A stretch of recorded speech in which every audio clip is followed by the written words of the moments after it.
নারী অভিমান কেন করে? নারী চায় তার অভিমান ভাঙানোর জন্য কেউ ব্যাকুল হয়ে থাকুক।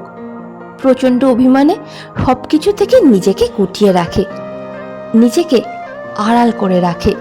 সে চায় কেউ আড়ালে থাকা তাকে খুঁজে বের করুক। নারী সবসময় নিজেকে প্রিয় মানুষটার কাছে স্পেশাল হিসেবে থাকাটা পছন্দ করে। খেয়াল করে দেখো, নারী যাকে মন থেকে ভালোবাসে তার প্রতি অভিমান করে।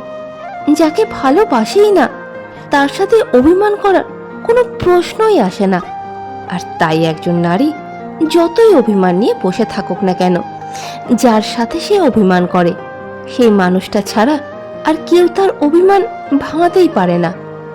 নারী অভিমান করে প্রিয় মানুষটার কাছে একটু গুরুত্ব পেতে, একটু ভালোবাসার আশায়, প্রিয় মানুষটার একটু সঙ্গ পেতে।